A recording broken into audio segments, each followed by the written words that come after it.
My formidable grandmother's sister, Teresa O'Flynn, lived down near Norman Creek. She was a single lady, a housekeeper for the Catholic clergy. She had an outrageously faux Irish brogue and played fluttering piano that kept her tremulous singing voice company. There were vicious magpies in the park over the back fence. A bird draws blood. Arnott's orange slice biscuits are an effective tourniquet.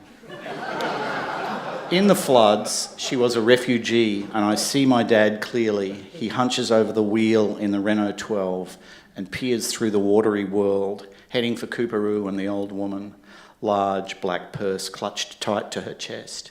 It is my job, oldest male son still at home, brother probably trapped by floodwaters in a hippie commune up in Yandina. It's my job to help her upstairs. It is the beginning of my last year at school. I am as uncomfortable around people as I probably ever will be. She trips, falls. There's blood as face and concrete meet. It mortifies me still. Ian, Dave and Peter McPherson moved up from the Gold Coast to Cavendish Road in 1976. They make a band, the Pits, with Greg Gilbert working in the Druin Drums factory at Stode's Corner. And they soon collide with the Wadley brothers at Camp Hill High, and a course of sorts is set. Between them, through the early and mid-80s, they take some part of this post-punk Brisbane scene into their hands. A feature-length Super 8 live music film, multiple cassette releases.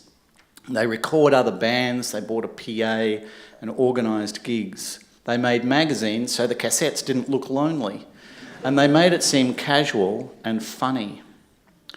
Tex Perkins and Michelle McIntyre ride the trains into town from Sandgate, gigs and shops and the beckoning world. Michelle wants to write, a fan of Ian Gray's Exchange, so in the spirit of the times, they made their own, the anagrammatic rat sack. My favourite anagram? Art cask.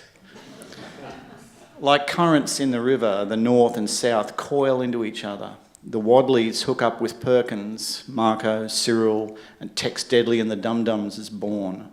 Move to Sydney, and on it goes.